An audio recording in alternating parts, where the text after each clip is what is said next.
सत साहिब नमस्कार, सभी को राम राम। दर्शकों, आजकल एक मामला बहुत जोरों से तूल पकड़ रखा है, जिसमें यह है कि अनिरुद्धाचार्य जी महाराज और प्रेमानंद जी महाराज ने महिलाओं के ऊपर कुछ गलत टिप्पणी कर दी है। लड़कियां लाते हैं 25 साल की। अब 25 साल की लड़की 4 जगह वो मुंह मार चुकी होती है। दोस्तों, बहुत ही शर्म की बात है। मुझे अब इतनी शर्म महसूस हो रही है कि मैं बता नहीं सकता आपको। पिछले 10 किलोमीटर के एरिया के अंदर मैंने 2 गाड़ी ऐसी पकड़ ली हैं जिनमें हमारी बेटियां, जिनकी एज हुई 18 से 22 साल के बीच में, और लड़कियों के साथ बियर पिंदी पाई है। लड़के से ब्रेकअप, दूसरे से व्यवहार, फिर दूसरे से ब्रेकअप, फिर तीसरे से व्यवहार, और व्यवहार व्यभिचार में परिवर्तित हो रहा है। कैसे शुद्ध होगा? मान लो हमें 4 होटल के भोजन खाने की जबान में आदत पड़ गई है, तो घर की रसोई का भोजन अच्छा नहीं लगेगा। जब 4 पुरुष से मिलने की आदत पड़ गई है, तो एक पति को स्वीकार करने की हिम्मत उसमें नहीं रह जाएगी। ऐसे ही जब 4 लड़कियों से व्यभिचार करता है, तो वो अपनी पत्नी से संतुष्ट नहीं रहेगा, उसे 4 से व्यभिचार करना पड़ेगा। दर्शकों, उन्होंने गलत टिप्पणी की या सही टिप्पणी की, इसके विषय में हमारी माताएं बहनें भी बहुत तरह से अपने अपने विचार व्यक्त कर रही हैं। कुछ इसको सही बता रही है, कुछ गलत बता रही है। कुछ लोग भी ऐसे हैं जो इस पुरुष भी वर्ग के भी लोग ऐसे हैं जो इसको सही भी बता रहे हैं और कुछ गलत भी बता रहे हैं। लेकिन दर्शकों, जो हमारा अपना ओपिनियन है, जो हमारी अपनी सोच है, वो ये है कि इन कथावाचकों ने जो भी बयान दिया है, उस बयान के पीछे इन्होंने कुछ रहस्य छुपा रखे हैं और उस रहस्य को ये उजागर नहीं कर रहे हैं। ये आधी अधूरी बात बता रहे हैं। इस तरह की बयान देने की क्यों जरूरत पड़ रही है, इस चीज को ये खुद ही बताएंगे, लेकिन ये बता नहीं चाह रहे हैं। ये क्यों नहीं बताना चाह रहे हैं? क्योंकि अगर ये पूरी बात बताएंगे तो इनकी रोजी रोटी खतरे में आ जाएगी। ये फिर इनका कथा को सुनने नहीं आएगा। फिर जनता को समझ आ जाएगी कि इन कथावाचकों के कथाओं को सुनने के बाद कोई चरित्रवान नहीं हो सकता, लोग चरित्रहीन ही बनेंगे। अब इसकी वजह क्या है? अब हम आपको बताते हैं कि इसका क्या कारण है, क्या वजह है कि ये आधी अधूरी बात ही बताते हैं। देखिए, जिस जगह पर बैठ करके ये अपनी कथा सुनाते हैं, उस जगह का नाम है वृंदावन, और उस वृंदावन का इतिहास श्री कृष्ण जी से जुड़ा हुआ है। और श्री कृष्ण जी की लीलाओं में ये आता है कि श्री कृष्ण जी रास लीला किया करते थे।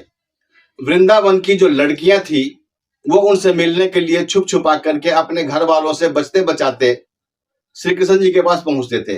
अब यहाँ विचार करने वाली बात है कि वो छुप करके क्यों जाती थी या बचते बचाते क्यों जाती थी? क्योंकि उनके घर वाले उनका विरोध करते थे।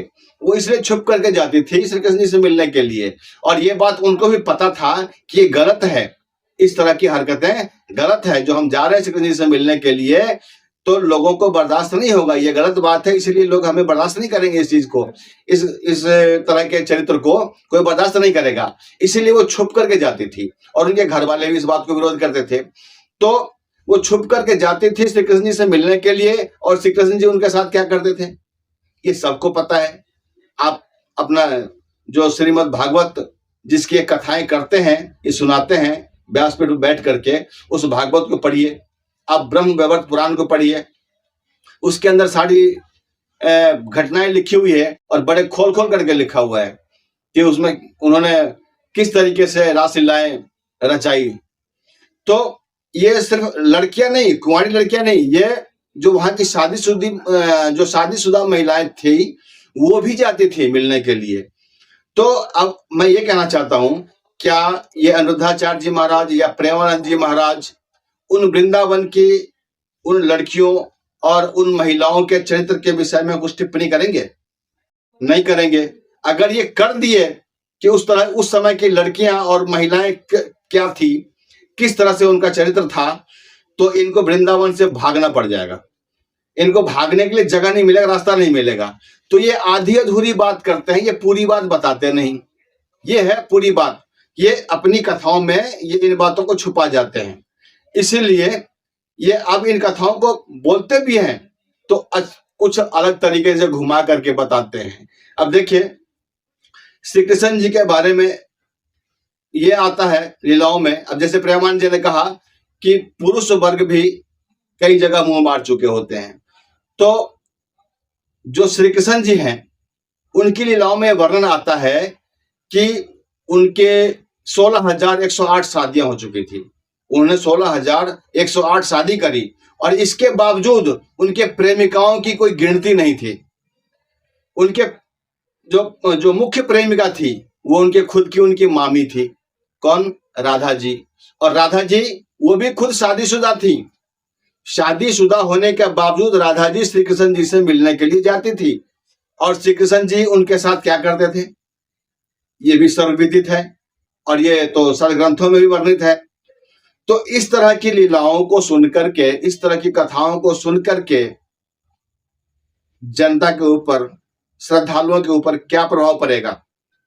क्या वो चरित्रवान बनेंगे? अगर इस तरह की लीलाएं श्री कृष्ण जी करते थे तो क्या श्री कृष्ण जी चरित्रवान पुरुष के श्रेणी में आएंगे? राधा जी शादीशुदा होने के बावजूद भी अगर श्री कृष्ण जी से मिलने के लिए जाती थी तो क्या वो चरित्रवान स्त्री के श्रेणी में आएंगी?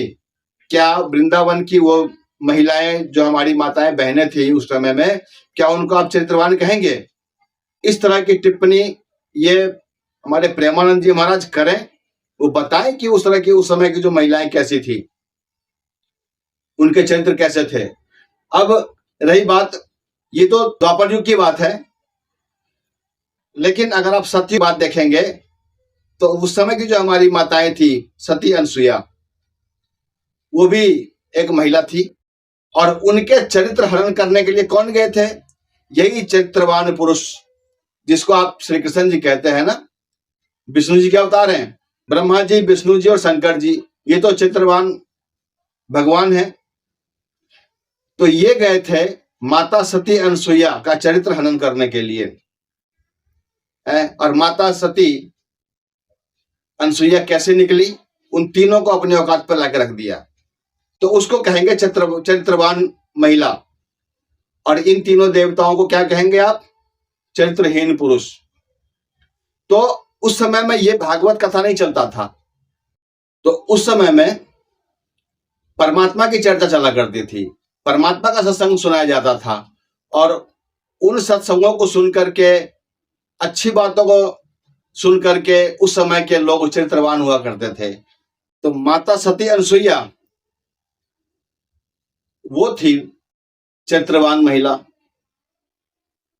और ये उस समय भी चरित्रहीन थे। विष्णु जी के अवतार श्री कृष्ण जी हैं और विष्णु जी उस समय भी चरित्रहीन पुरुष की श्रेणी में आते थे और ये बाद में श्री कृष्ण जी के जब रूप में आए हैं तो उस समय भी चरित्रहीन की लीला करके गए हैं। और उसको ये कथावाचक लोग जस्टिफाई करने में लगे हुए हैं कि वो तो बिल्कुल सही करके गए। अरे भाई, जो परमात्मा होता है वो सबका पिता होता है और पिता अपने पुत्री के साथ, ये जितने भी यहाँ की जो जनता है, आत्माएं हैं, जो यहाँ जितने भी जीव जंतु हैं, सब उस परमात्मा के बच्चे हैं। तो परमात्मा हमारा पिता हो गया और हम उनके बच्चे हो गए, हम उनके बेटे बेटियां हो गए। तो वो परमात्मा आकर के अपने बेटे और बेटियों के साथ में इस तरह से दुष्कर्म रूपी रासलीलाएं करेगा तो वो परमात्मा हो सकता है क्या? क्या वो परमात्मा की श्रेणी में आएगा? तो इस तरह की कथाएं जो आप सुनाते हैं ना, उन कथाओं को सुन करके ऐसा लगता है कि वो वृंदावन में जो भी घटनाएं घटी हैं, और आप कहते हैं कि वृंदावन बहुत बड़ा ही पवित्र धरती है, तो वृंदावन के अंदर अगर इस तरह की घटनाएं घटी हैं, आपके हिसाब से ये रासलीलाएं थी, लेकिन हमारे हिसाब से वो पाप लीलाएं थी। तो जहां पर इस तरह की पाप लीलाएं घटना घट चुकी हो, वो धरती कभी पवित्र नहीं हो सकती। वो तो पाप वाली धरती हो गई और पाप की भूमि हो गई। उस जगह पर जाने के बाद कोई भी महिला या पुरुष चरित्रवान की तो कथा सुन के आएगा नहीं, क्योंकि वो चरित्रहीन पुरुष और चरित्रहीन महिलाओं की कथा अगर सुनेगा तो चरित्रवान वाला गुण तो उसके अंदर आएगा नहीं। गुण तो वही आएगा ना जो आप कथा सुनाओगे। तो आप लोगों ने जो ये ठेका ले रखा है ना महिला और पुरुष के ऊपर टिप्पणी करने की, ये इस तरह की ये चरित्रवान है और ये चरित्रहीन है, तो ये ठेका लेना बंद करो, क्योंकि आप खुद ही उनको सिखाते हो इस तरह की कथाएं सुना करके। अब हम आपकी कथाओं को सुन करके क्या सीखेंगे? हमारे मन में यही तो आएगा कि जब हमारे भगवान श्री कृष्ण जी इस तरह की लीलाएं कर सकते हैं, 16,108 शादी कर सकते हैं और प्रेमिकाओं की तो उनकी गिनती नहीं थी, और वो अपने मामी के साथ भी ऐसा कर्म कर सकते हैं, तो फिर हम क्यों ना करें? हम भी ऐसा ही विचार आ सकता है हमारे अंदर और जो हमारी बहन बेटियां हैं उनके अंदर भी क्या विचार आएगी, यही तो आएगी। आपकी कथाएं ऐसी है, ये कथाएं आप सुनाओगे तो उस कथा पर ही तो चलेंगे हम। और आज की माताएं बहनें या हमारे आज के भाई बंधु सब उसी पर तो चलेगा। तो ये शिक्षा आप ही दे रहे हैं, ठीक है। तो अगर आपके हिसाब से ये गलत है तो आप अपनी कथा करना बंद करें सबसे पहले, क्योंकि आपकी कथाओं को सुन करके कोई चरित्रवान तो बन नहीं सकता, चरित्रहीन ही बनेगा। आप लोगों के पास परमात्मा का कोई ज्ञान नहीं, भगवान पाने का कोई ज्ञान नहीं है, किसी के दुखों का कोई समाधान नहीं है। तो आप लोग ये उल्टी सीधी कहानियां सुना करके, उल्टी सीधी बातें बता करके जनता को गुमराह करना बंद करें। और महिला या पुरुष कोई भी चरित्रवान कैसे हो सकता है, इसके लिए आप संत रामपाल जी महाराज जी के प्रवचनों को सुने।